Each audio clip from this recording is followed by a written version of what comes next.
Guillaume Delautre. I work for the International Labour Organization. I just joined since yesterday the employment department of the ILO. I used to work before for the research department of the ILO, where I participate to some work with GIS-Gerpisa, with Tommaso and others, and Martin and others present here today. Today we are talking about the impact of the crisis in the European region. And we have four panelists. Let me introduce them. The first one is Martin Krzywdzinski. Martin is a professor of international labor law at the Helmut Schmidt University in Hamburg, and is also working at the Wissenschaftszentrum for Sozialforschung in Berlin. He is a specialist of sociology of work. And then we have Tommaso Pardi. I'm sure you know him very well. He's the director of the Gerpisa International Network. He's a senior researcher at the Centre National de la Recherche Scientifique in Paris, and is a sociologist. Then we have Boleslaw Domanski from the Institute. He's professor at the Institute of Geography and Spatial Management at the Jagiellonian University of Krakow in Poland. And we have Margherita Russo, who's a professor of economic policy at the University of Modena and Reggio, Emilia in Italy. So welcome everybody. So we're going to have a roundtable. We are going to go through different questions. Every panelist will have 5 minutes to respond to each of the questions, and then we will have a question and answer with the audience.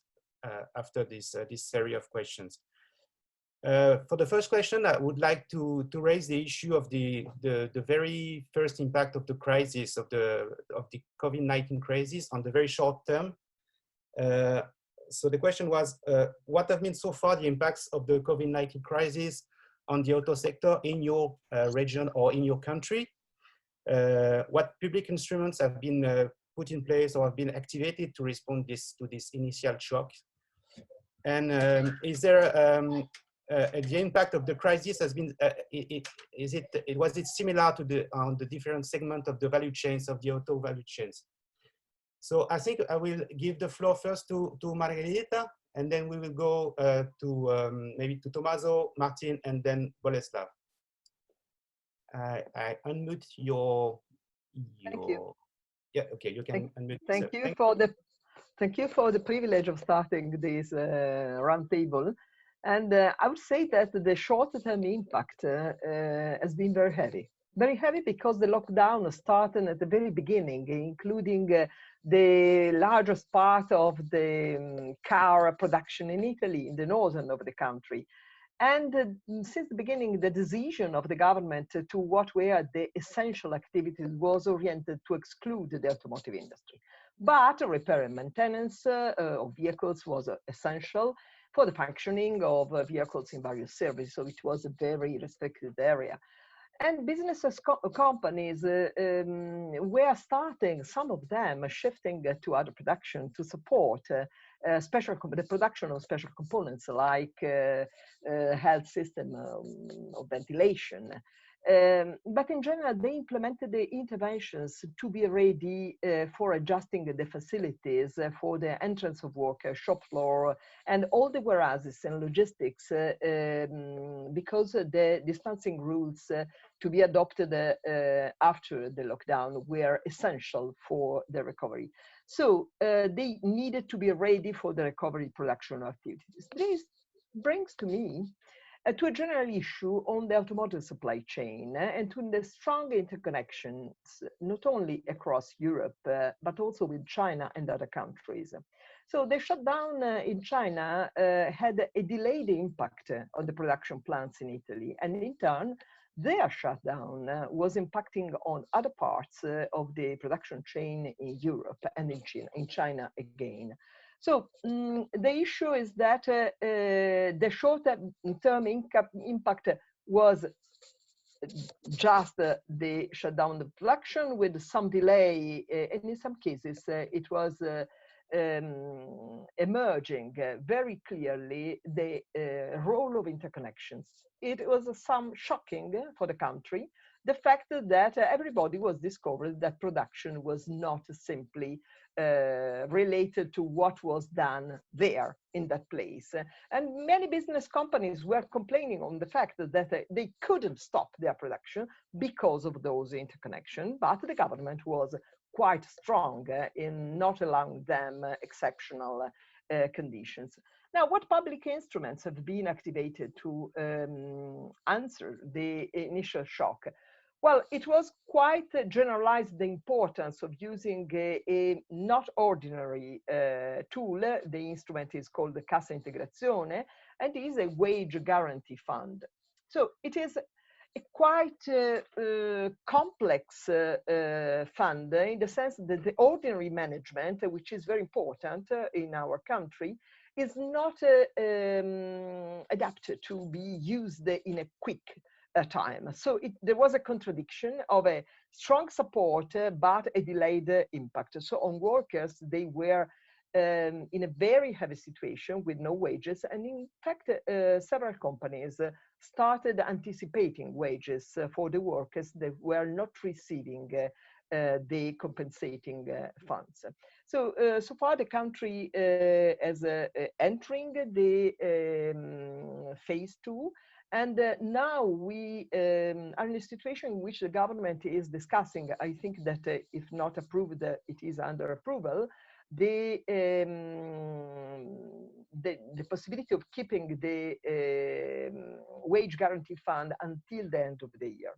So it's a quite complicated debate on that, because some companies really were not needed it, but they used it for liquidity. So it was quite strange. And in the car manufacturing sector, it was used in a quite extensive way. So some companies were intervening, but I concluded these public instruments by saying that the government was supporting two kinds of loans for companies. A plan was specifically devoted to SMEs and activities not only in the manufacturing sector, but in the service and commerce sector. And it was a very small loan, 25,000 euros, and a large number of mini and small companies were trying to access that fund. But a larger guarantee fund was also approved. And I mention only one interesting and shocking discussion, because FCA requested access to that fund. And that was somewhat shocking public opinion, because there was a twin announcement. There was an undergoing merger with PSA with no plan disclosed, in the sense that there are no details on the plan that will be implemented. But in any event, FCA was asking the Italian government for state aid, and the request is quite important, 6.5 billion euros of guaranteed loans. What was shocking? The fact is that there are no plans of what to do with that money, in the sense that it is quite an important amount of money with a great impact of the Italian automobile industry, but with no idea where and to do what will be used that loan.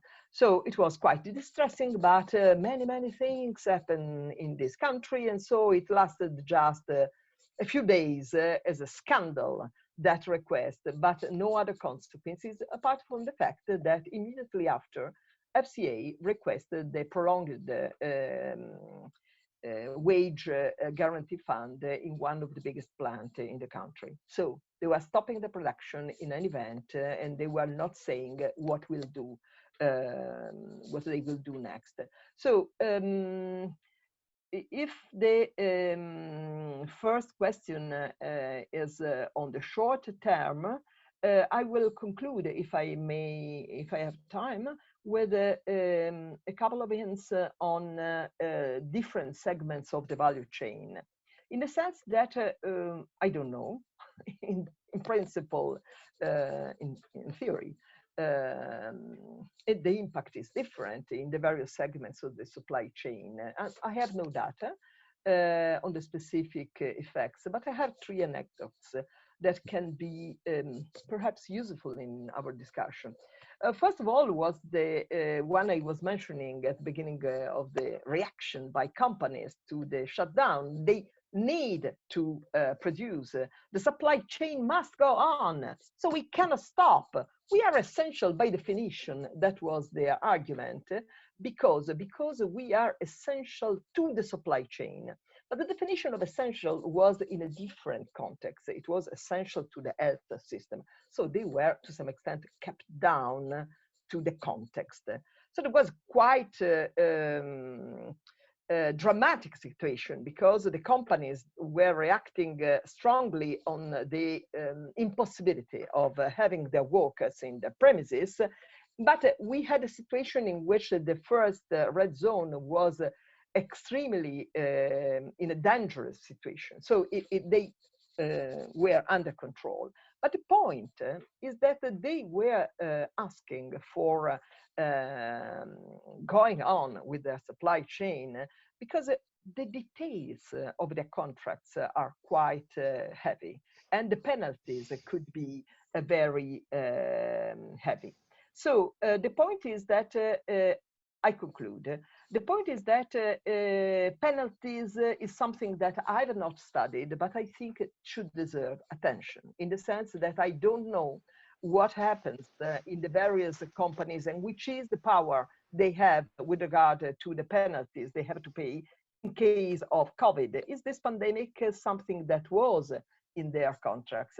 Another anecdote is the last one, and then I conclude, is referring to the interconnections among companies across countries, in the sense that we had, there is a case study that I follow of a company in Reggio Emilia. They were starting, it's a company in Reggio Emilia owned by a Chinese company, and they were started an investment in 2 years ago with a new plant in Chongqing.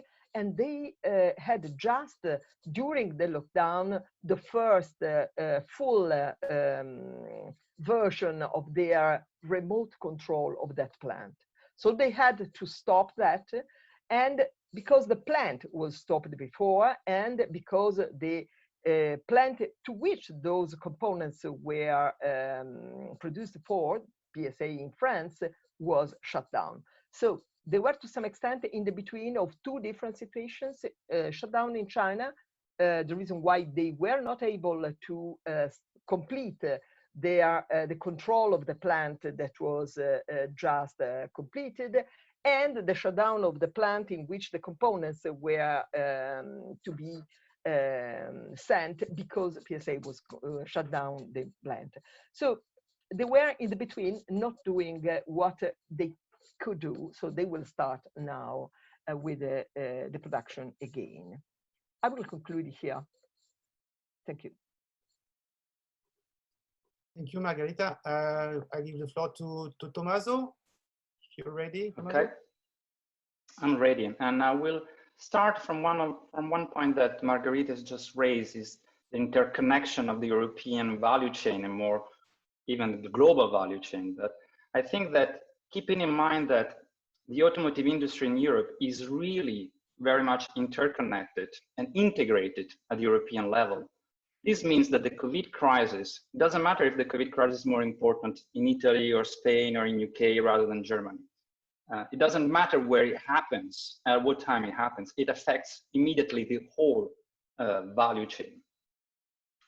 So this is the first point, which is we have a European crisis, but the short-term impact of the crisis is managed at the national level. You don't have a European institution which can manage such a crisis. So the response is national plans, and there are bilateral coordinations, but there is not so far an European plan, even if the crisis is very much European. So what has been the impact of the COVID crisis? Well, we know what the COVID crisis is about. Basically, the economy shut down for 2 months, slightly more. So the sales of cars collapsed. And in many cases, car companies were not able to produce anymore because of the lockdown. So double shock, demand and production. So in the case of France, I will focus on France in my comments, but let's keep in mind that this is really a European crisis. The two major OEMs have entered the 2020 year in different situations. Renault has actually made its first losses in 10 years in 2019, not so much, 195 million euros, but still losses. While PSA had just concluded, was about to conclude the alliance with the FCA and had quite positive results. So the two companies entered the year in different shape. And Renault has been very much affected by the COVID crisis. As many other companies, Renault was waiting to launch new models in 2020 and 2021.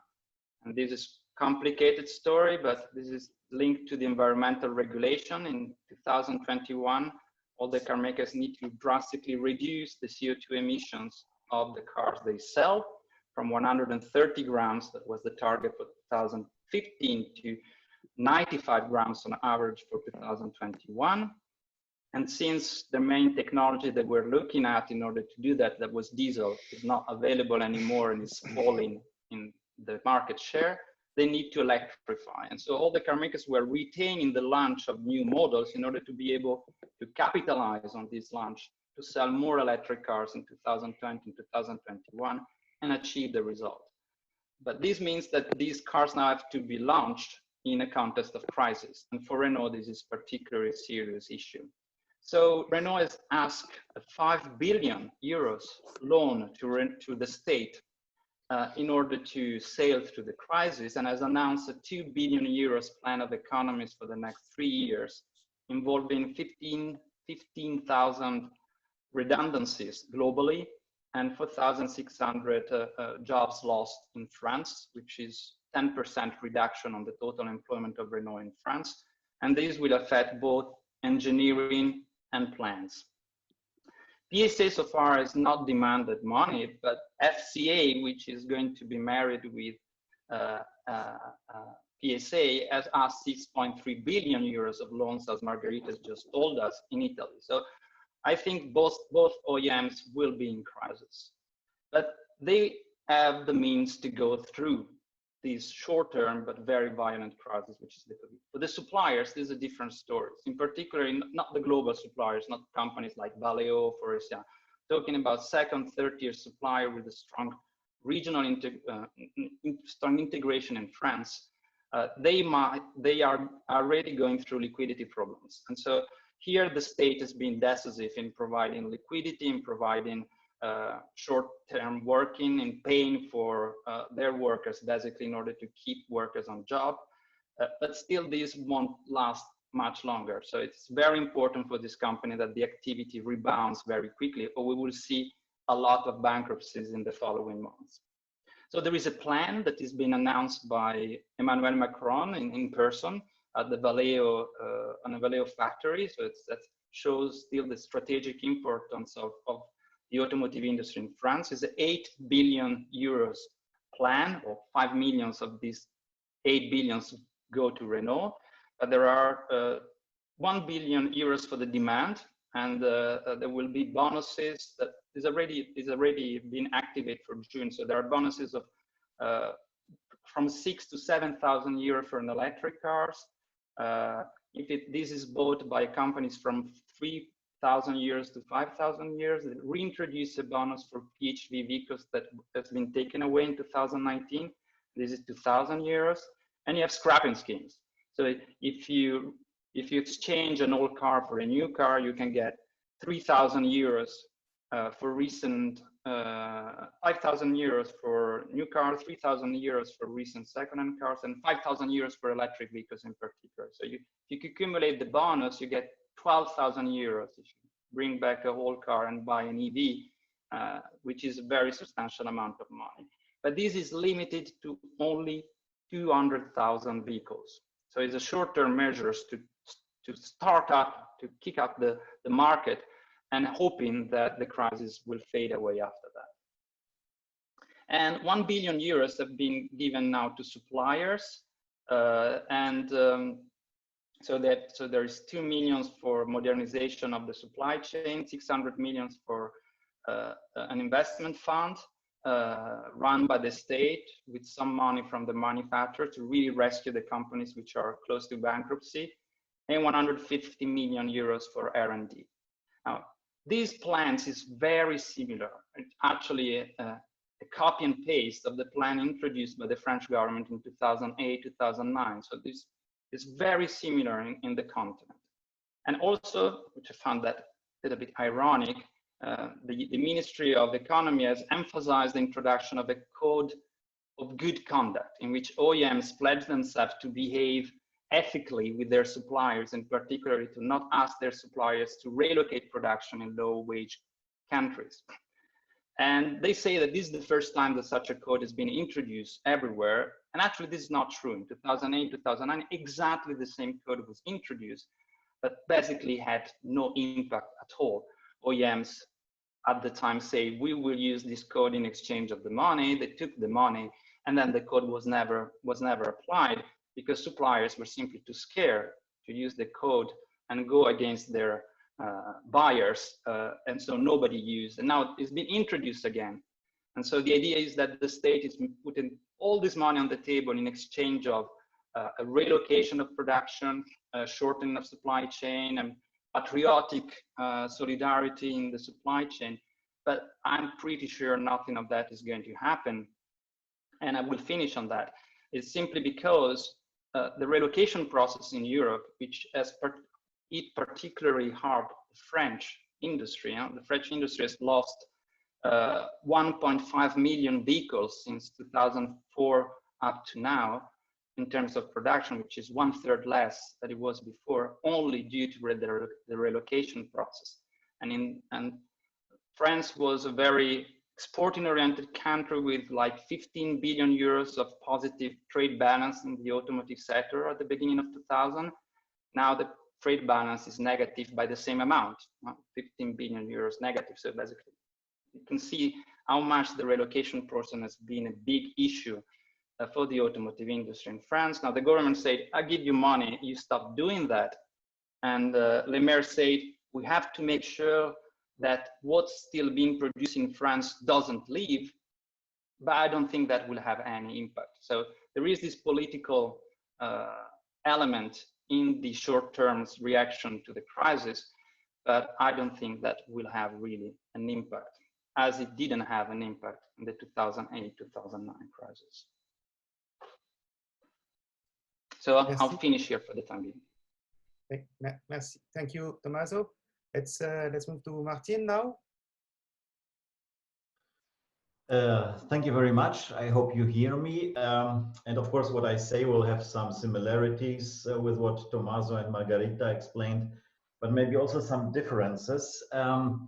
So in Germany, if you remember, the lockdown began in the second half of March, and actually already in March, the demand for cars started to slow down as people began reducing their mobility and also had other priorities than buying cars.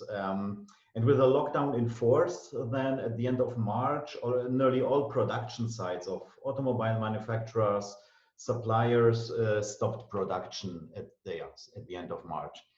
But still online sales continued. And if we look at the year-on-year change for the period from March to May, sales broke down by around 50%, which is a lot, but still a little bit better situation than in other European countries.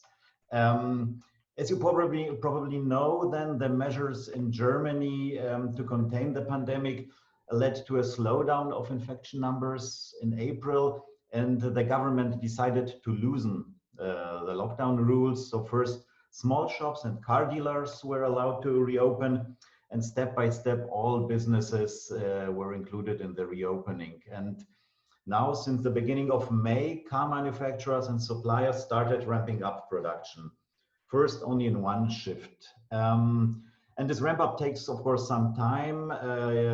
It was mentioned that supply chains in Europe include suppliers from other countries like Italy, France, which partially were still not operating. So this takes time. And as far as I know, most production sites in Germany at the moment are now operating in 1 or 2 shifts, so still far from full capacity. The impact of this crisis so far was mitigated by existing institutions and also by huge public programs. Of major importance was for the automotive industry, but also for other sectors, was the existing Kurzarbeit scheme, the short work scheme, which you probably know, which helped already during the financial crisis 2008-2009. Maybe just a few words for those who do not know it. Companies facing a temporary and huge reduction of their sales and production can apply for public help in order to avoid redundancies. So workers remain employed by the company, but they do not receive their usual salary, but the Kurzarbeit payment, which was usually between 60 and 67% of the net income. So the government decided that during the COVID crisis, this is increased up to 87% of the former net income. The government also reduced the threshold for companies to apply for this instrument, so that during the lockdown in March, April, nearly all automotive companies sent huge parts of their workforce into this scheme. And given that they do not operate at full capacity at the moment, still a considerable part of the automotive workforce is receiving the Kurzarbeit payments from the state. Maybe also you know that in Germany, the time for which the state is paying this Kurzarbeit, short work payments, is limited to 12 months. This means that potential employment impacts of the COVID-19 crisis will not be visible until 2021. We have already some supplier surveys which show, however, that around 40% of companies are planning to reduce their workforce, and according to the surveys, this could lead to around 10 to 12,000 jobs lost. We have suppliers like ZF, Continental, and others which announced already huge job cuts to be realized in the coming years. Maybe beyond or in addition to the Kurzarbeit short work scheme, it's worth to mention some other programs which helped to mitigate or are helping to mitigate the crisis. There was the Wirtschaftsstabilisierungsfondsgesetz, the law on the fund to stabilize the economy, introduced already in March, which created a huge credit fund with very low interest rates of around 1 to 2%, and also with state guarantees. So the state is guaranteeing 90% of the credit volume for SMEs and 80% for all the other companies. And the credits are provided by the state bank KfW, and huge efforts were made to assure that it is going very quick and in an unbureaucratic way. And so we know that these credits helped, in particular, smaller companies, dealers, to avoid bankruptcies so far. Bigger companies, the automotive manufacturers, have actually at the moment a relatively good liquidity situation, and they did not make use of these state credit lines so far. I would also like to mention that trade unions reacted very pragmatically in Germany. Actually, that in 2022, the metal industry collective agreement was meant to be renegotiated, but the IG Metall and the metal employers quickly agreed to postpone the negotiations to 2021, which actually means a pay freeze for 2020.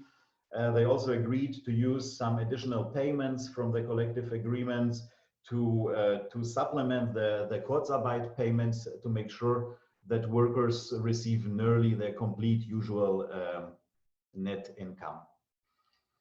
And maybe as a last point from my side, this links well to what Tommaso said.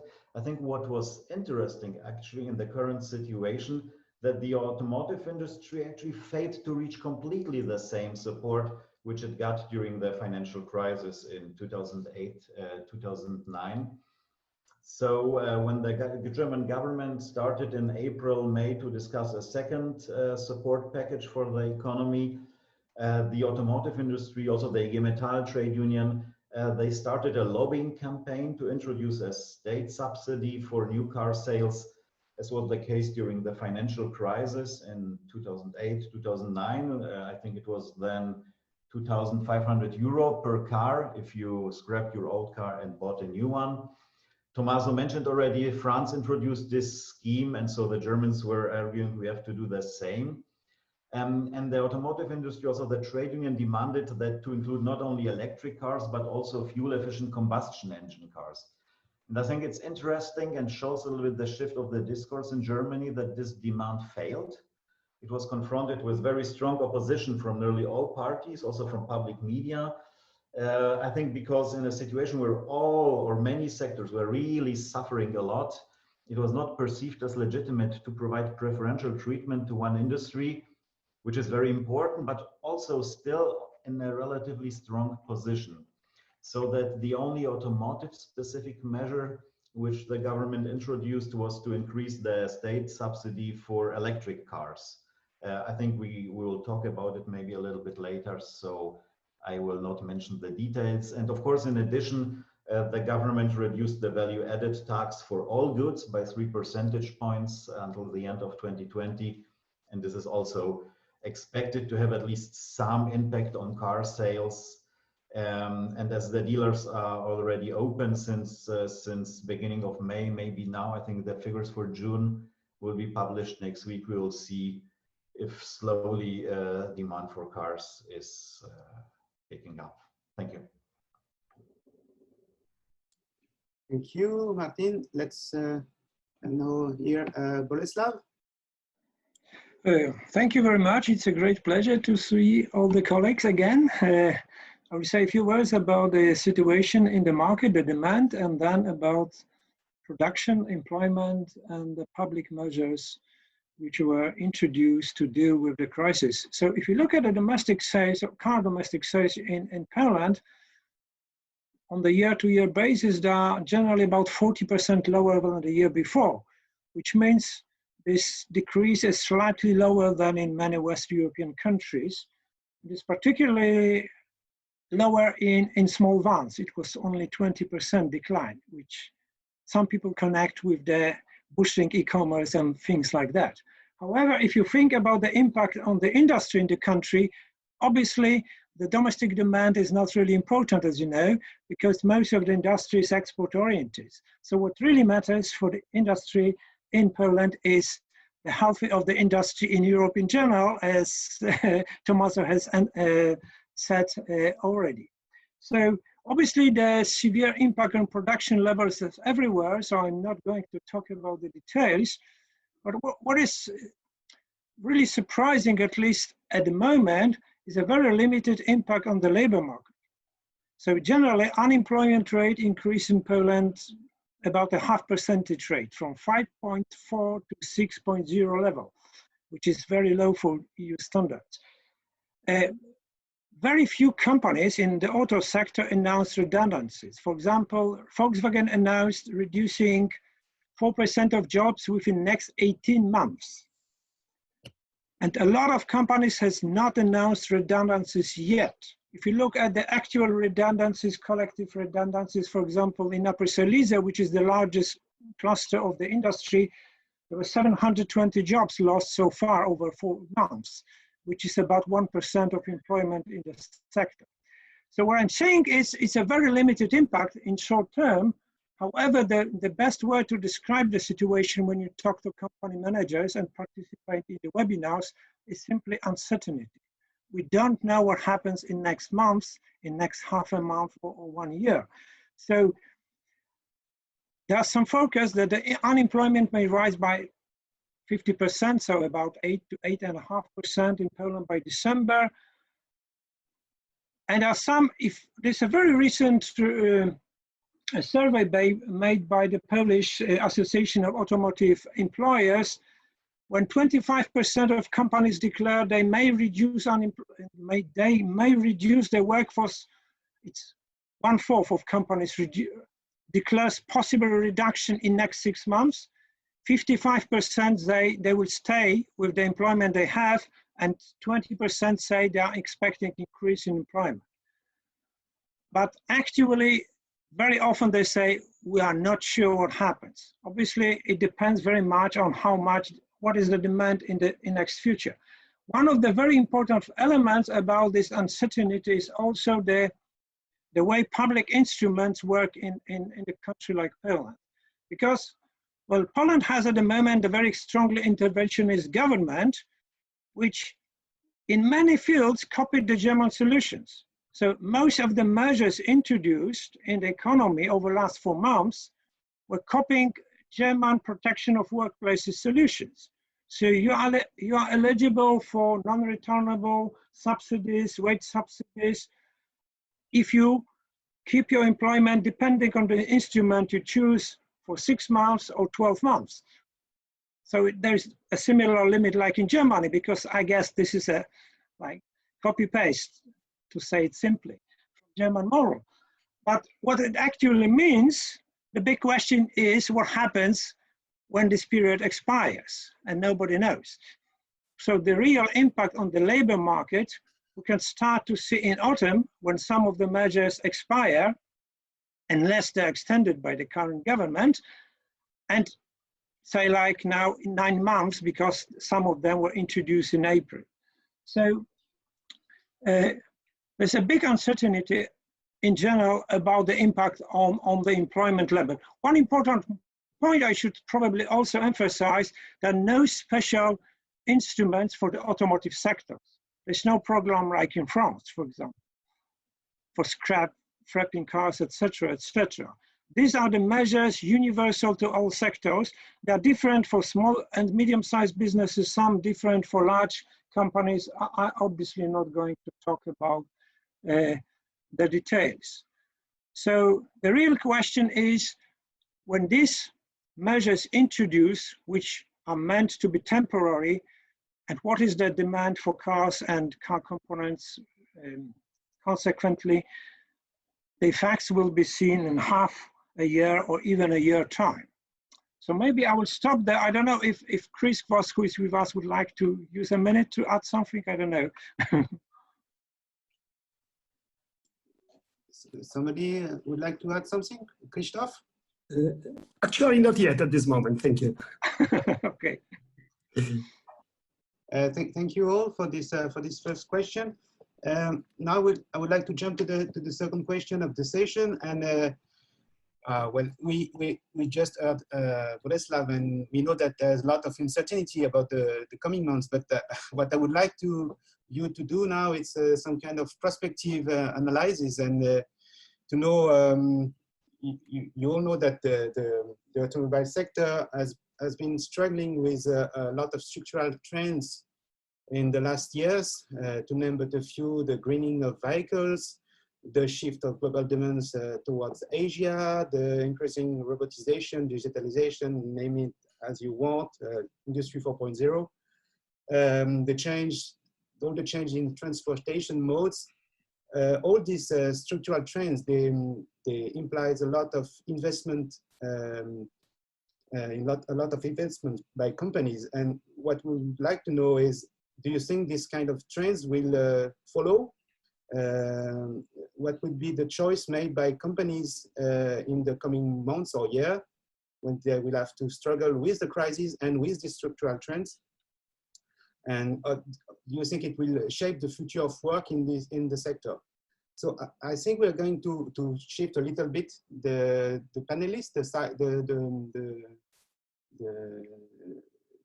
the order of the panelists, and maybe we can start with Martin, then Boleslaw, then Margherita and Tommaso. And please, I will ask you to remain stick to the 5 minutes. Thank you. So. Okay, I will try. It's actually a lot of topics you mentioned, so I will see how many of them I can discuss. And maybe I will start with the shift towards electric vehicles, which is a topic we are discussing actually at Gerpisa since longer. And we all know that there are really many scenarios how this could evolve. And in 2019, I think in Germany, we still had a very low share of electric vehicles, around, I think, 1 or 2% of car sales. So when we look at the scenarios which were developed before the COVID crisis, the most prominent is the one by the German national platform, Future of Mobility, which involves state actors, business, trade unions, academic experts, and which before the crisis argued that the most plausible scenario for Germany is to reach a share of pure electric vehicles of around maybe 30% and plug-in hybrids of 15% by 2030. And they linked this to a calculation of consequences for employment, which is actually not so easy, but they estimated in this pre-crisis scenario that this might mean a loss of roughly 30 to 40,000 jobs in the German automotive industry. Because of course, as we all know, electric engines, electric powertrains require much less work than combustion engines. So this is a high number, but we have also to see that these losses would realize over a period of 10 years from now, which would then mean something like 3,000 to 4,000 jobs lost per year. This is a lot, but it's still maybe something which the industry of a size it has in Germany can cope with. So now, how does the current crisis change the assessment of these scenarios? And here, of course, I'm speculating a little bit, yeah. Actually, what we could observe during the last 2 or 3 months, that the sales of electric cars did not drop as strong as in the case of combustion engine cars. So in May, we saw in Germany even a year-on-year increase of sales of electric cars compared to 2019 by around 20%, even if the absolute level is very low. And there are very different reasons for this. So first, the German government introduced already in February, before the crisis actually, or it increased the subsidy for the sale of electric cars from 4,000 to 6,000 euro per vehicle. And in this COVID crisis, in the second support or economic recovery package I already mentioned, it introduced this reduction of value added tax, and it increased the subsidy for electric vehicles from 6,000 to 9,000 euro at the moment. So all these measures are making electric cars much more affordable. And the second maybe reason for the current small increase in electric car sales is that actually German companies, and in particular Volkswagen, are expanding their offer of electric vehicles. And so if we look at the sales in May, it was mainly the electric Golf, Volkswagen Golf, and the Audi e-tron, which benefited from the high state subsidies and which recorded good sales. And Volkswagen is now starting its production of its new ID.3 car in Zwickau, which is meant to become the new flagship vehicle, which is based on a new platform, which was specially designed for Volkswagen's family of electric vehicles. So now I think Volkswagen is really betting that electric vehicles will pick up. Maybe you read that actually they had some problems with the production ramp up, also because the CAS software was not functioning so well. But let's assume this is a temporary problem. So in absolute numbers, it's small, but still the electric car sales increase. The question is if it really signals a major structural change. And what I observe is that this COVID crisis is actually a major blow to public transport, which many people avoid here in Germany due to fears of infection. And I expect this to last for some time. And it could be that ecologically oriented consumers which preferred public transport in the past and maybe did not buy a car, might now turn back to cars, but rather buy electric vehicles. And in this way, it could be that the crisis will actually accelerate this shift towards electric cars.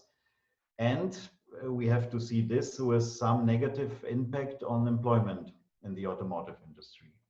So far, maybe on this point of electric vehicles, and 1 minute, or Guillaume, I see 1 minute. So maybe just very briefly, on this digitalization issue, because in the press we find a lot of arguments that now companies will prefer robots to people because robots do not get sick. Just very briefly, I do not share this. Actually, in the paper for this year's Gerpisa conference, I described that we have a very high automation levels in the automotive industry. I do not see a breakthrough of new automation technologies here. But of course, what we see that car companies are continuing their digitalization projects, which are much more about creating more integrated data infrastructures to systematically collect data, use it for process optimization, to determine bottlenecks, etc. And we see that projects which were started before the crisis, like the Factory 56 of Daimler, which is meant to be a new role model for factories in the future, actually they start now operations even during the crisis. So there is not a withdrawal from this.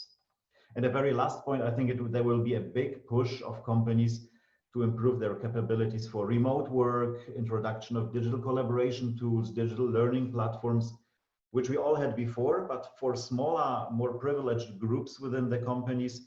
And I think this will now change the working life of much bigger numbers of employees. Thank you, and sorry for the long speech. Yes, thank you, Martin. It was perfect. Boleslaw, please. Thank you. Well, I will start with the greening trend. If you look at the data for Poland, for example, from January to May, there are 3 times more electric vehicles sold this year than in 2019, which is a little bit shocking, but you have to realize a very low level for this increase. At the same time, if you look at the data of the buses, half of the buses sold in Poland this year had alternative powertrains, which is a continuation of an earlier trend. So this is not that new like the EVs. Obviously, for the production in Poland, what really matters is like the programs like in France, mentioned, for example, by Tommaso, and because these are the main markets. Now, obviously, for the expansion of the use of electric vehicles in countries like Poland, what could be a possible danger, at least this year and possibly next year, is the slowdown in the development of infrastructure by public investment, because obviously local governments are in more and more difficult situation because the tax base has been reduced because of the crisis, and this may reduce the ability to finance the infrastructure for electric cars. As to the trend in robotization and Industry 4.0, all the interviews we held during the last 4 months, all the managers are convinced it will simply go on. There may be some slowdown in investment if there are some limited financial capabilities, but there are very strong pressures to go this way. Especially there are obviously quality requirements, but there are also there's more and more pressure from the clients to have detailed information and control about what takes place in the companies. And obviously the move towards Industry 4.0 is a kind of a response to that. So, and one of the most interesting and intriguing questions, I guess, which is difficult to answer, is the impact on the modes of mobility, the impact of the COVID or post-COVID reality, social reality, because we all know there's much reduced mobility to work. I'm not talking about the students who have only distant learning. And it seems that a lot of this distant learning, even in the post-COVID era, may stay in place. This is a big question, how it reduces necessity of mobility in general. Another aspect which have already been mentioned by Martin is obviously some kind of fears concerning the public transport. Many people, obviously public transport in Central Europe, has particularly urban areas, has always been very important. But you see now that a lot of people are afraid to use public transport for sanitary reasons. And the question is how long it lasts. Because it means the drop in the use of buses, trams, and all this stuff is quite significant. And then what I've already mentioned is the financial crisis hitting the local authorities. The local authorities have much less money in comparison with what they had planned. And they have to cut the investment. They have to cut the expenditure. So they, for example, can reduce the frequency of public transport. And if they reduce frequency, it means the quality of service is worse. So even more people may decide not to use public transport. So there's a kind of a vicious circle which may happen and which may influence the behavior of the customers in this general question of mobility. Okay, thank you. Merci. Thank you, Boleslaw. And now we turn to Margherita, please. Thank you. Well, it's quite a critical point. I agree with most of the observations by the previous speakers. And I will want to start with an observation. When the lockdown started, we were in the middle of a turmoil. The public opinion was discussing the disappearance of work. No longer workers will have around, we'll have only robots. So it was quite astonishing, the stupidity of that debate, but that was the case, at least in my country. The point is that it appeared that things are more complicated and even more interesting, in the sense that, for example, there was a wide awareness that digitalization is an important component of the present technological development, and we were using digital technologies in most of our daily activities. In the digital technologies entered in the families because students from primary to university, primary school to university, were at home with digital connection, with education and remote teaching and so on. So to some extent there was a shift in the idea that things were much more complicated than not just robot substituting workers. But nonetheless, the shift that was occurring because of the remote work, not agile, not smart work, but just remote work that was imposed to many workers in the SMEs, was producing a shift in those companies that were to some extent reluctant to adopt digital technologies. And they had to enter to a path of change very quick and rapid. And this is something that will impact on the organization of these industry as well as of many other industries. But there is another question that I think is important, at least for Italy, in the sense that we were discussing, we are completely aware of the interconnections and constraints that to some extent characterize the automotive supply chain. But we have to some extent be also aware that in Europe, the Green Deal will impose some constraints to the industry in all the components in the various parts in the various countries. And I was wondering, in terms of interconnection and constraints, the different lines of development that will impact on Europe because of different decisions at policy level in China, for example. I was reading recently, because Johannes Kern was sending me the information, the recent decree that was presented also in the Roundtable on Asia, in which China has defined a new point system for incentives to producers, not only of electrical vehicles, but also more efficient new electrical vehicles and hybrid vehicles. So to some extent, in which sense is that impacting on us in Europe? Well, greatly, because we have no car makers in Europe that are not in China. We know Volkswagen is in Europe as well as in China and in Mexico, but the decisions, the strategies of a company like Volkswagen in China will impact on the potential they will exploit in Europe. So we have interconnections that will, to some extent, impact because the implementation of the Green Deal will not just subsidizing electrical vehicles, so the final consumer. And let me conclude with another part that will have a differential impact in Europe, that is the recovery fund. And for a country like Italy, it is a unique opportunity in the sense that we were very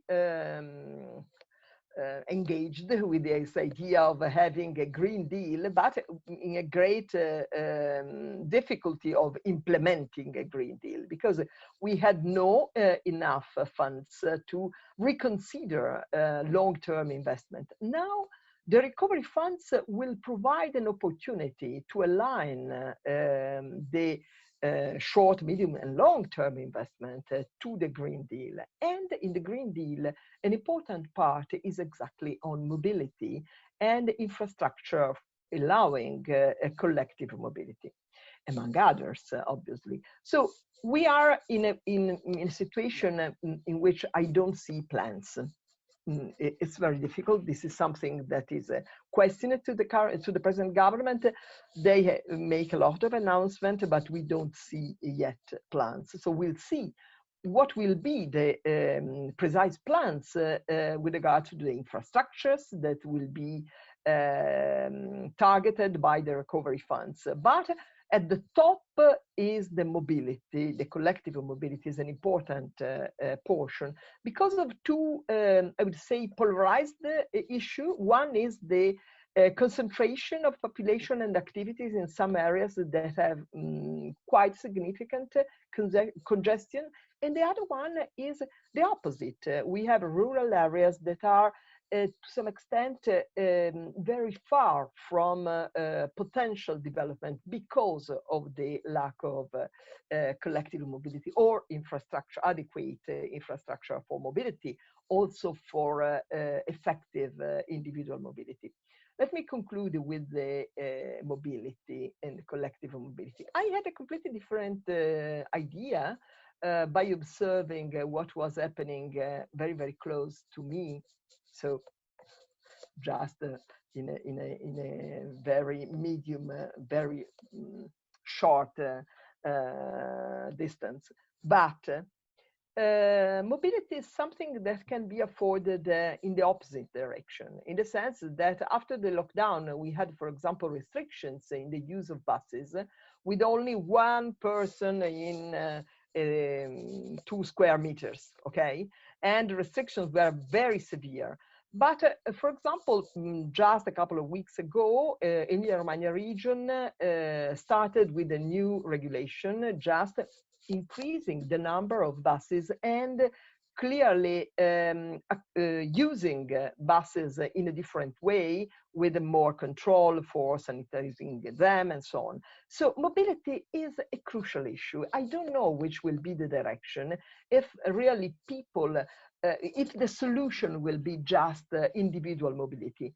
Because I understand that if I am environmentally concerned and but I am concerned by my health, I will buy an electrical vehicle, but I will stay at a speed of very few kilometers per hour because of congestion. So there are no alternative solutions than having both collective mobility and something else that was appearing as a solution that was absolutely, I would say, negated. I don't know if this is the word, considered impossible before the crisis, having flexible organization of work.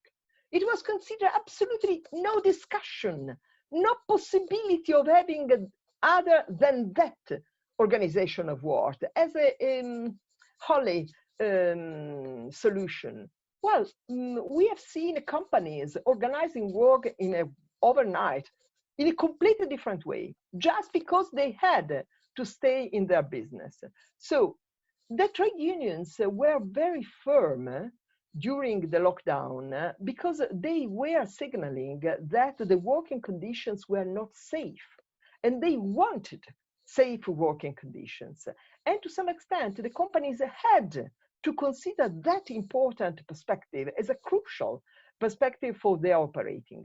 Now, if now it's time to find a solution in the midterm, because I understand that collective mobility is the long-term solution, but you cannot change infrastructure in overnight. But you can think, you can use different models of labor organization. Shifts can start and not exactly at the same time, so impacting on mobility in the same moment of the day. This is a solution for schools, for example, but this will be a solution for many activities. So I think that considering the changes in this uncertain world is not something impacting on the specific technology, is impacting on technologies, on labor organization, and on systemic interactions of what happens within the factory and outside the factory. So I think that the investment that were thought before the crisis are still there. We had no great investment apart from the pilot just to develop research on autonomous driving, but there is a lot of research and also startup for the production of electrical vehicles. But the system of incentives is not very clear so far, and the orientation of the industry must be stronger from any plan at national level. I conclude with the lack of coordination at European level that to some extent was pointed out by Tommaso is a critical point. We cannot have a Green Deal as a European orientation of what we want to reach without having a coordination of national plans in industry, in services, and in many critical dimensions that will allow the Green Deal to be implemented effectively. Thank you, Margherita. Let's move to Tommaso now. Yes, so I will try to be brief and give really some short answer for each of the technology involved. So let's start with electrification. My view is that electrification will keep going simply because the car makers have no choice. As I mentioned before, by 2021, they have to reach the 95 grams of average emissions for each brand on the average sales. If they don't, the penalties can mount up to their total profits. And if that was the case in 2019, so they had 2 years to reduce drastically the gap between what they were emitting in 2019 and what they must emit in 2021. And the only way to go is to electrify the cars, because the other technology, as I said before, was the diesel. They were betting on diesel to do that. Diesel is down from 55% market share to 30% market share. It keeps falling. So they need to introduce electric cars, to sell electric cars. Even if they lose money, they will do that. And we've seen in the first 4 months of 2020, the market share of electric cars going up in all the major European markets, in particular from premium brands, which are very much concerned by that. And it's also easier for them to sell electric cars because they're still very expensive. But on average, we've reached already 10% of market share in Europe in the first 4 months of of the year, which makes Europe the major market in terms of market share for electric cars in the world. And I think this trend will keep going because car makers need to sell those cars. And the COVID crisis will help them, because as we've seen in France, scrapping scheme or other bonuses explicitly target EVs or PHEVs. So these cars in the markets that will start again to grow after the COVID crisis, the market share for EVs will be more important. So I think electrification will keep going, but only to the point in which car makers will be complying with the regulation. So is this driven by the regulation and is pushed by the car makers in order to be compliant, but they will not sell just enough cars to be compliant. No. And so the trends will then depend on the interplay between the regulation and the technologies developed by the car makers. On car sharing, I think that the COVID, of course, is a very bad news for all the car sharing companies. But let's be frank, they were not really growing before the COVID crisis, and the volume of kilometers that people do on car sharing is very small by comparison with the total volume. And so this was not something that was really developed. And the main reason is that we know that there is no business models for car sharing so far. Companies do not know how to make money of that. There is no evidence at all, even in the case of Uber, the most big in car sharing the company, that this company knows how to make money out of that. So they're losing, all the actors were losing money. Many actors went out of the market before the COVID crisis. So I think that the car sharing process was already struggling, and the COVID crisis made things even harder. Concerning autonomous cars, I think it's the same thing. That was the kind of technology that car makers develop when they're very rich, when they are at the peak of a business cycle.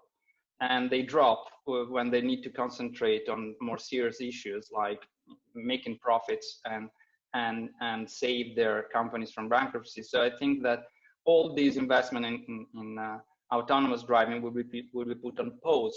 These are R&D investment, as has been said yesterday in the North American conference. So it's possible to put this investment on hold and then start it up again later on.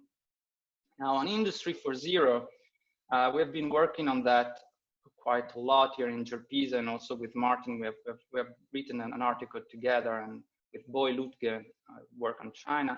And our view was basically that yes, there is introduction of new digital technology, but robots is not really the core of the story. So it's really more about connecting companies, collecting data, introducing smart glasses, smart technologies to use the data to optimize, as just Martin said.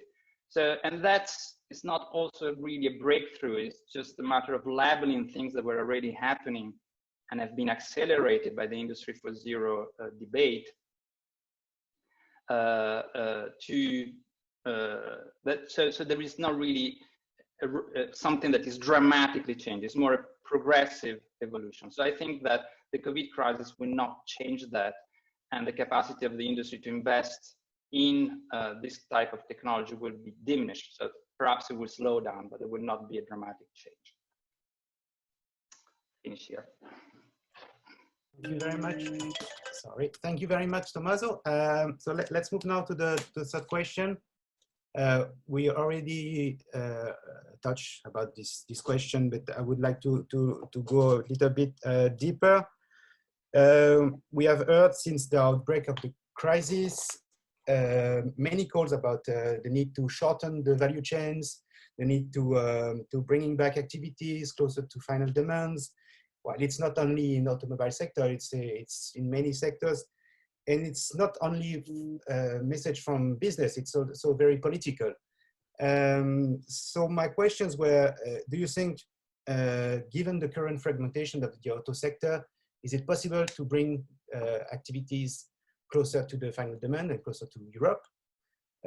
What would be the impact on jobs? And what do you think should be the role of the public authorities and social partners in this restructuring of the automobile sector? And I'm linking it to two questions that were raised by people listening to the chat.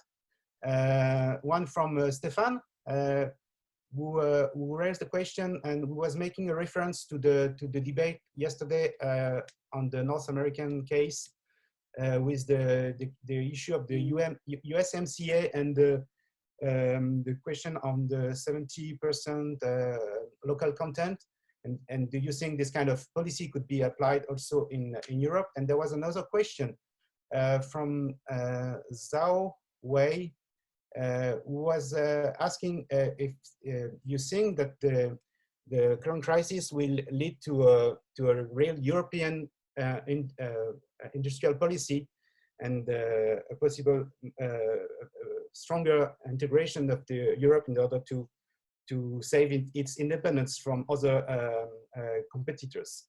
So let's come back to the first shift, and we are going to start with Margherita again, if you are ready. And maybe Margherita, if you can switch on your camera, it would be even better.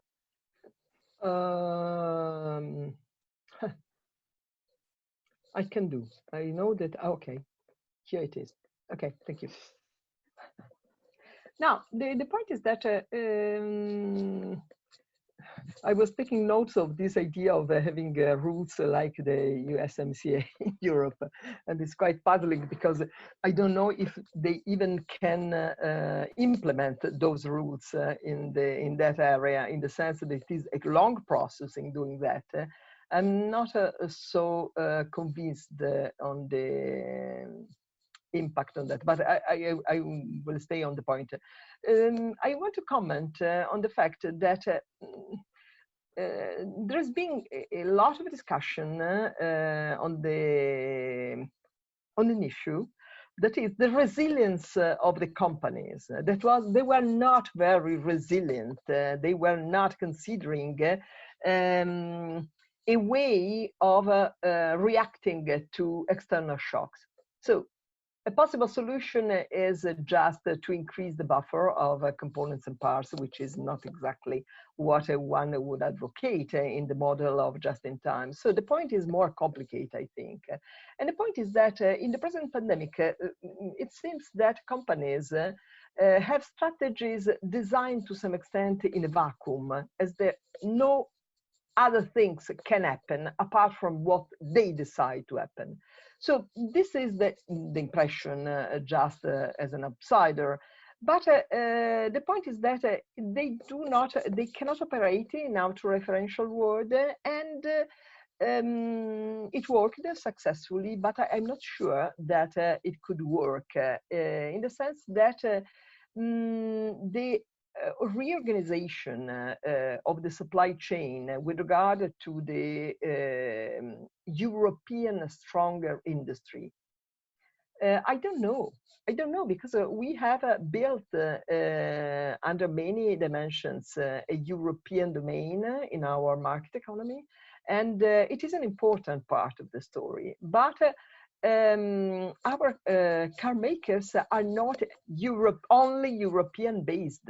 So their competition is based on the fact that they are producing elsewhere, as the case I was mentioning before with regard to Volkswagen. So I don't know to which extent we can reconfigure a European industry. Definitely, we need to have a European strategy in doing that, because otherwise each country will adopt for the companies in their country specific benefits and specific support to the industry. I was quite impressed by the fact that before the crisis, the German automotive industry was under pressure because of the Dieselgate, but was strongly supported with national policies for the car industry. So we have, for example, no similar plan in Italy.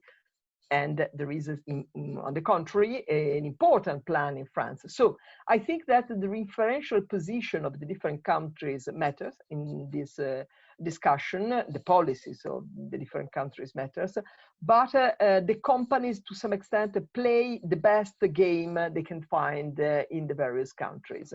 This is I don't know if it is the answer, what will happen, but is something that is open to some extent, interlinks the company strategies and the policy dimension at country level and at a European level.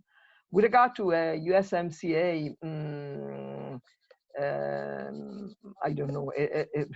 Perhaps it's better to leave the discussion in the next roundtable we'll have tomorrow. I will stop here. Thank you, Margherita. Let's move to Tommaso now. Okay, I'm sorry, I didn't mute myself before. Concerning the shortening of the value chain, if we look at the data for the last 20 years, we've gone exactly in the opposite direction. Every year, the regional integration in Europe has increased. Regional integration in Europe has increased dramatically during the last 20 years, in particular after the integration of Eastern and Central European country, and also with the creation of the fact that other countries in North Africa are also integrated in the European single market. So we've seen investment moving towards those countries. And also we've seen the share of parts imported from China or Mexico and Europe increasing in the last 5 or 6 years. So the trend is going exactly in the opposite direction. And even if government like France, when they give 8 billion euros to the automotive sector, says, well, we give it to you, but in exchange, you will stop doing that and you will behave as a patriotic industry. I think this is just a political message, but there is no political reality behind that. Even because, as Margherita said, the European single market has been built in such a way in which a single government has no power at all to regulate that. And it would go against European rules to try to do that. So the trend will continue and is driven by cost consideration, and cost consideration are put on the automotive industry by those who control it, which are the shareholders in many ways. And we've seen that the money that goes to the shareholders in good times have constantly increased in the automotive industry during the last 15 years. So these are the trends that are structural, and the COVID crisis will not change anything to that. So if the French government is serious about developing a new industrial policy, well, they need to go to Brussels and say, we need an industrial policy and we need to put these issues on the table, and we need to think about how we reorganize the automotive industry in Europe in order to solve these issues. Otherwise, nothing would happen. So I'm very skeptical about that. Now, if we go down to the companies level and social dialogue and the role of trade unions in France, of course, are very powerful actors in the automotive industry, and they're very powerful in the day-to-day organization of work and production. They have a lot of voice in terms of how things are done. But when it comes to strategic choices, where do investment go? Which factories will be closed?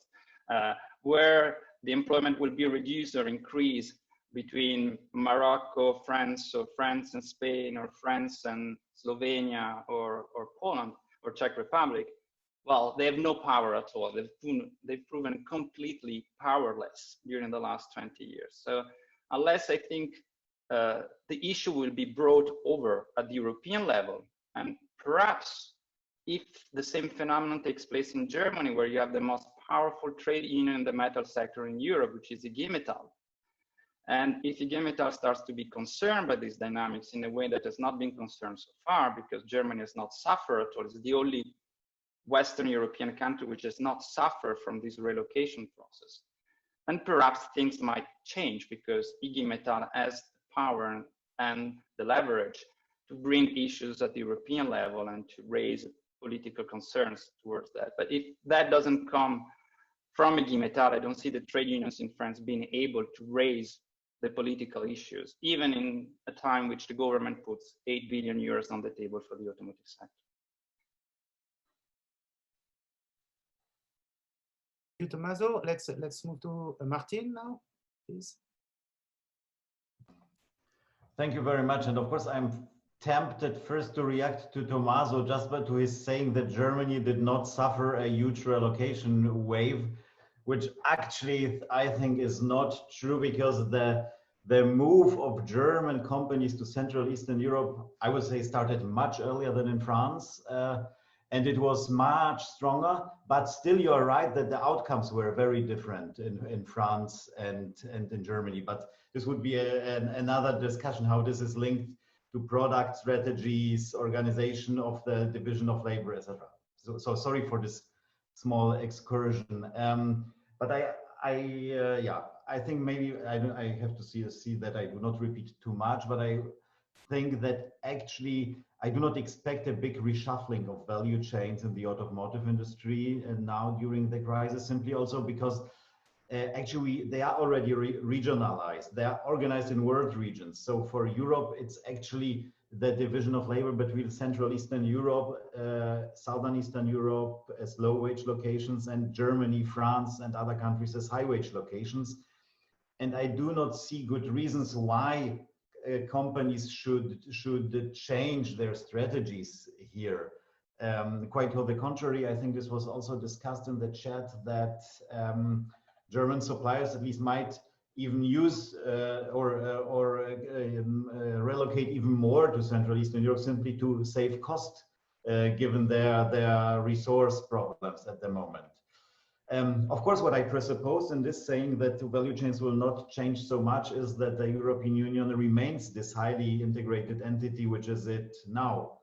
And we've seen actually, this is maybe regarding this question of a joint industrial policy, we've seen actually the movements in the opposite direction with the rise of all these populist, nationalist forces, and actually this future of a joint policy is much more contested now that I would have imagined maybe some 15, 16 years ago when the new member states joined the Union. So I don't know, I think there are some chances when we look at this Macron-Merkel initiative, when you look at the Brexit actually, which I think will facilitate some discussions about a joint economic and industrial policy, because the UK would surely block this. But still, I think we have a really long way to go to a joint EU approach. And I think it will be much more individual countries to take the lead. Maybe just one or two remarks also on some other issues regarding the reshuffling of value chains in the automotive sector. So I think that some companies will rethink a little bit their global footprint, given that some emerging economies like Brazil and India, for instance, have huge problems with coping with the crisis. And as this will probably lead to also slower economic growth, probably this will affect investment decisions. And I also interpret the recent decision of Volkswagen to stop its planned investment in Turkey in this light, that simply the expectations of market growth now are reduced, and maybe some initially planned investments might not be justified. And also just one issue, of course, for Germany, the crisis in the US, and also the trade conflicts, of course, here, which were discussed also a little bit yesterday, they will have a strong impact because exporting to the US is still an important income source, is still as important in Germany. So this is an important issue. So far about the value chains, what should public authorities do? And maybe I thought, I don't know if I have much time, because actually I think what would be a really good was, of course, what wasn't mentioned, to develop a joint European policy on which links, the turn to electric mobility with new mobility concepts, which developed a joint perspective on how to strengthen the infrastructure which is needed, which from my perspective is limiting the growth of this market at the moment. But as I said, I think this will be, I do not see it, I have to say, at the European level. This will be more for the individual countries. And maybe really from my own research perspective, which is always looking on the issues like jobs, employment, job quality. So we see that the crisis will accelerate some developments which will lead to employment losses, be it electric mobility or others. And we have some movements. So the German government already introduced measures to facilitate the access to state support for training measures related to digitalization. These are first steps, but this support can be expected, and we will surely have tried to look at research how to retrain, to reorganize employment in the automotive industry. But this would be not enough, and I think it's maybe also necessary to come back to questions of working time reductions, early retirement, all measures which will help to make this transition in a socially sustainable way, because it will cost employment. And it will be also necessary to find a way how to not to externalize the cost for this to workers or to the state only, and rather how to really to involve, to make the companies also contribute to this change, because I think at least the German car manufacturers for a long time neglected the necessary transition, and it would be important for them to now to share the burdens. Sorry for speaking too long. Thank you. Thank you, Martin. Let's go to Boleslaw now. Thank you. Well, I do agree that the whole idea of back home activities is not very feasible. And I also do agree that we can probably expect rather more integration, particularly within the EU, of the supply chains in the sector.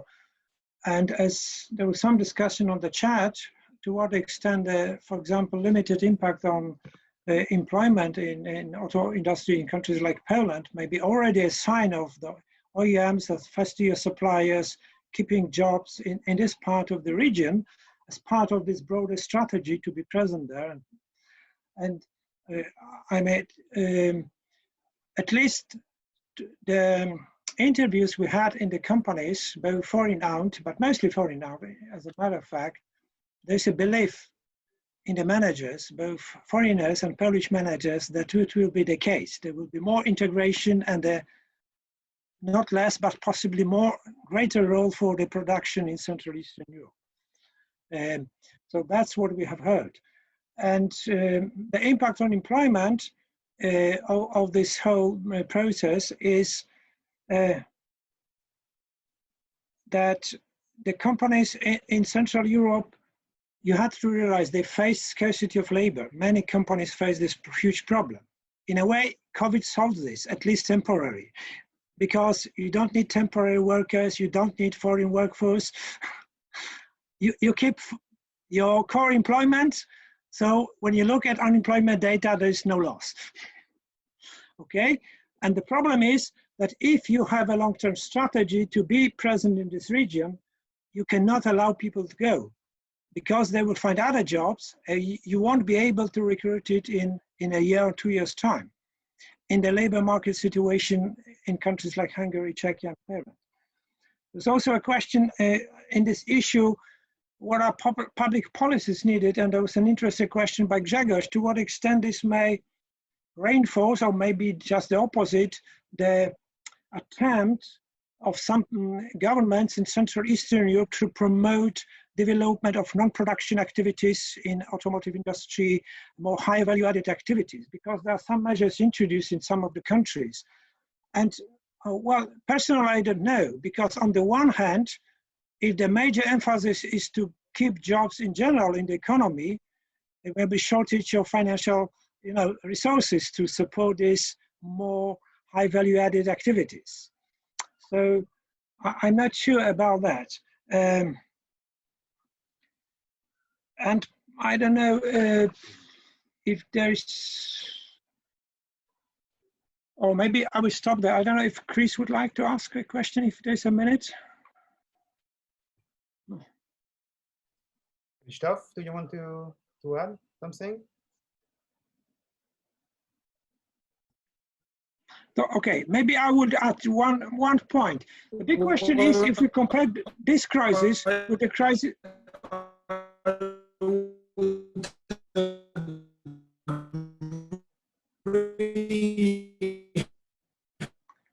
Okay. Cannot really hear you. Scenarios, I think the higher, which means of. I'm afraid we cannot hear you, Christoph. Sorry, maybe just one point, because the question is about the comparison of the COVID crisis and 2008-2009 crisis, obviously. And one interesting point about 2008 and 2009, this was a kind of a window of opportunity of a selected companies from Central Eastern Europe to go global through acquisition of bankrupt or half-bankrupt companies in Western Europe. The question is if it may happen again, but what is needed? You need money, you need financial capabilities, and so you need good finance, cash flow to do this. I will stop that. Thank you. Thank you very much, Boleslaw. So we have already reached the time. We are supposed to finish at 5:30. What I propose you to do is I will try to wrap up the different questions we receive on the chat. And I will ask you to respond, to choose the question you want to respond to, not all of them, in 3 minutes each, not more, please. So I do a wrap up of the different questions. We received a lot of questions, but I tried to wrap up them into 4. Guillaume, yes. Just one thing.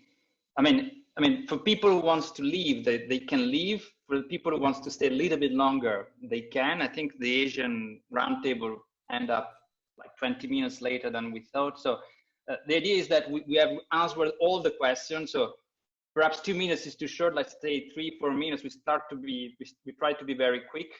And yeah. And we thank you again, all the participants, and those who have to leave.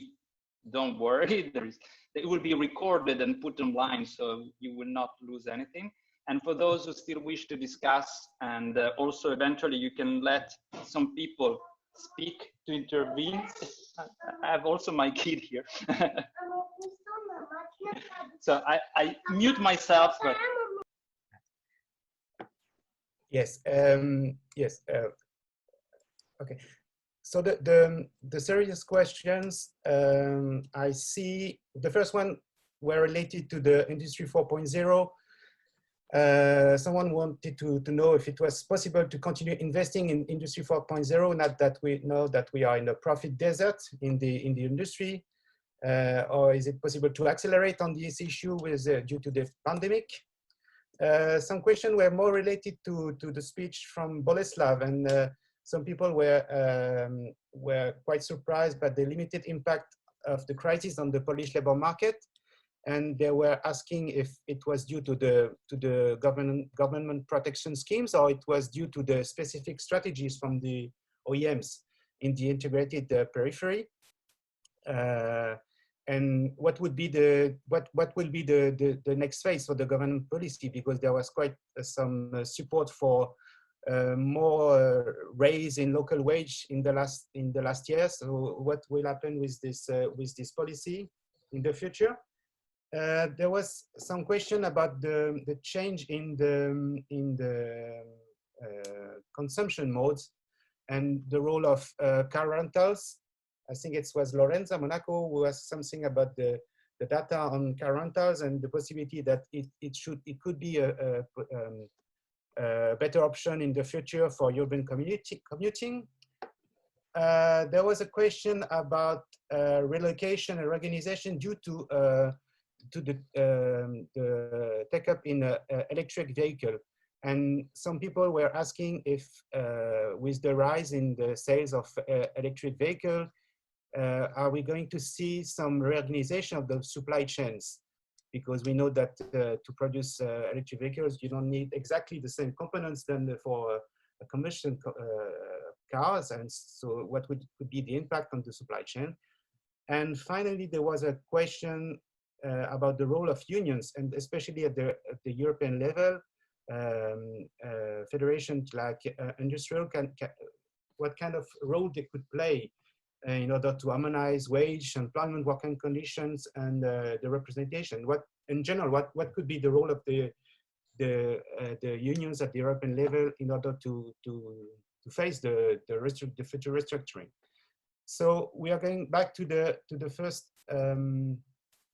organization, and then we ask Margherita to respond first, to choose the questions she wants to answer to, and we'll go again to Tommaso, etc. Thank you, Margherita. Thank you. I will choose Industry 4.0 and a role of unions, in the sense that I think that I've learned a lot in studying the contributions on the automotive industry, and I was very impressed by the detailed analysis proposed by Martin, because I think that it provides the ground for discussing about Industry 4.0 in more concrete terms. And as Tommaso taught me, that we cannot discuss about robot just reducing Industry 4.0 to that is well documented in any detail in that paper. what I was observing in Italy is the more concrete shift towards the digital transformation, in the sense that it became clear that that dimension is an important support for many companies in the automotive sector, I mean, and it is feasible in the sense that if I consider SMEs as a critical target for those changes, they were to some extent forced and accepted the change as possible. So I think that the many changes we are observing because of the COVID, to some extent, have pushed the entire country and the automotive the components producers to continuing in that transformation at a quicker pace of change. With regard to the role of trade unions, I was favorably impressed by the strong position they had during the COVID situation. They simply said the safety of the shop floor is crucial for the entire society. So I think that the discussion should start to some extent from there. So the centrality of a social dialogue that goes beyond the boundaries of the factory, beyond the boundaries of the pandemic contingency. So I think that this is important at both at national level and the European level. To some extent, it has been a drawback in the expectations of a strong position of trade unions, but I would say a strong power position, a strong power expression in aligning wages, rights all over the European countries. I don't know if it is now the time to consider that as a critical issue. I think it's absolutely important because it is a component of that European dimension that I was mentioning before. There's not only a need of a European industrial policy, there is also a strong need for a European trade union presence, because otherwise the two things cannot be aligned, it cannot be effective. I don't know, it's a process. We'll see how the countries will be able to support those changes. Thank you. Thank you very much, Margherita. Let's move to Tommaso now.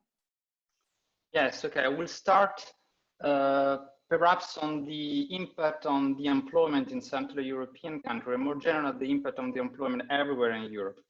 One of the most important trends in the last 20 years in the European automotive industry has been a constantly increase in the number of agency worker or temporary contracts. And I'm not sure if those employees, which are not actually most of the time, they're not even in the payroll of the companies, they go through agencies, let's say, are accounted for. So the industry has increased dramatically its flexibility by using flexible workforce. So a factory can function on 1 shift, 2 shifts, 3 shifts. It can function 1 day, 5 days, 7 days a week. So it can produce every hour of the day, you can produce just 1 shift. And the employees basically are organized in a way in which 2 shifts are made by agency workers for some suppliers in some countries. And that has been also the case in France. French factories, when was the booming of the market in 2018, 2019, the number of agency workers increased dramatically, and you had some Renault factory working at 80% agency workers. So in this configuration, when the crisis arrives, well, the permanent core employees, well, they're so small that they do not disappear, but all the agency and temporary workers are not working. So I think this is something that we need to take into account when we look at the impact of the crisis. On Industry 4.0, I've already talked about that. So you know my view. I don't think these things will be accelerated by the COVID crisis. And there were questions about the impact of EVs and the transition on EVs, on work, employment, production. We know that you need much less component to make an electric car, but at the same time, the car makers in Europe will still need, at least for the next 10, perhaps 15 years, we will see, to produce internal combustion engine cars. So it's a transition rather than a radical shift. So it will definitely have an impact, but it will take time. It will slow down in time. There was a question about, I will take just two more very quickly, on is a chance that this will increase the capacity of the European Union to foster an electric supply chain for the batteries? And my answer is still quite pessimistic, because that requires a lot of investments, and it's really unclear the competitiveness that this industry will have confronted with the giants of China and Southeast Asia. And now the amount of this money perhaps will not be available, and still is very small. So this is really a big question, because if the European industry goes electric in this condition, that means that we'll import all the batteries, or 80%, 90% of the batteries from China or Korea. So this is a big question. I don't think that the COVID crisis will change anything for the better, but perhaps for the worse. Final point, European Union, I don't think they will have an impact at all. They've proven completely unable to manage the way in which the single market has reorganized work and employment in Europe during the last 20 years. The European institutions that have been created to deal with that, with the European Works Council, only work if there is a powerful national trade union behind it. So basically, only German companies with the GI Metall have been using Works Council to really manage work employment at the European level. All the other companies in the automotive industry, the Works Council are just empty shell. They don't not do anything. So I do not have any trust on European institution and on European trade unions for really solving these issues. They could be a resource, but this is not what is happening. It's been happening in the last 20 years. And thank you for all the questions, and it's a very good chat. Thank you, Tommaso. Let's move to Martin. I hope, Martin, you are a bit less pessimistic than Tommaso on these issues. Yeah, hard to say. So maybe, Tommaso mentioned so many topics. So maybe just a very short comment on one or two. So actually, I think Tommaso is right. I do not see so much, let's say, it will be difficult really to build up own or battery electric powertrain capabilities in Europe, but still it's worth mentioning that there is high pressure, political and trade union pressure on German OEMs to try to develop their own capabilities, that they're at least investing in it. They are trying to build own production sites, own capabilities. This surely will not lead to a reliance or to an autonomy, reliance on own capabilities only, but it might be a component. And what I think the other component will be the massive investments of Korean, Chinese companies in Central Eastern Europe, where they are actually expanding battery production sites. So it might be not so much imports from China, Korea, but rather within EU production, but still it's right with a strong power position of Asian manufacturers. On the capability of trade unions, yeah, I'm kind of divided. I agree with Tommaso that it works where a powerful trade union is behind it, and but on the other hand, I see also limits, because actually if German trade unions, let's say, act in a too powerful way, they also encounter rather defensive reactions also from trade unions from other countries. So it's a little bit difficult how to organize solidarity and joint collective action in this form. But still there are some interesting projects like of developing cross-national trade union networks. Yeah, I don't know if this was at least a little bit of optimism, sorry. Not really. And now, Boleslaw? Thank you. Well, I will try to address two issues: the question of employment and the impact of electric vehicles on the possible geographical distribution of production in Europe. As to the issue of the workforce, obviously, Tommaso is right. I've already posted on the chat that when you get rid of the temporary workers, you don't see it as redundancy, even though you may see it in unemployment data. You don't see it in unemployment data if you get rid of foreign workers, which became gradually more and more important, and they were shut down because of closing the borders in Central Eastern Europe. However, at least from the experience in Poland, the share of temporary workers, even though it was quite significant in the economy as a whole, it was going down and down in automotive industry, particularly among many first-tier suppliers. I guess the main reason given by the management was the quality issue. I mean, if they wanted to go up, have more sophisticated product, meet quality standards, etc., they could not have large temporary workers. So there was the other way of dealing with the scarcity of labor problem. This was going into robotization. This started, you already realize that this level of robotization in Central Eastern Europe is still much, much lower than in Western Europe. And this is the way it started to go over the last 3 years at least. And I guess this will be rather the trend continued, possibly with a short break.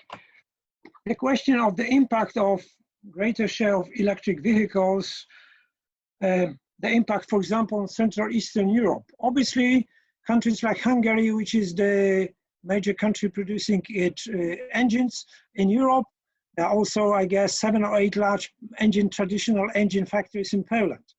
What happens with that? We have all electric vehicles. But on the other hand, Martin has already mentioned, some of the largest investment by Asian companies in batteries and battery components takes place in Central Eastern Europe now. Another example is Toyota. Toyota has 2 large engine plants in Poland. And now for 1.5 years, they convert one of these factories into what they call the European Production Center for Hybrid systems.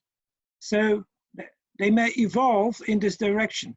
What is the aggregate impact is very difficult to say at the moment, but obviously this is a rather complex issue. Thank you. Thank you all. I think we are going to stop here. I don't see more questions. So I would like to thank everybody for the participation, the 4 panelists. Thank you very much for all the questions, for the answers to the questions, for your participation. Thank you also to the Gerpisa for the organization, Tommaso, Lorenza, and Jerry. I think he was here also. And also thank you to Stefan, who woke up very late in Kyoto to host this seminar. Thank you all, and see you soon.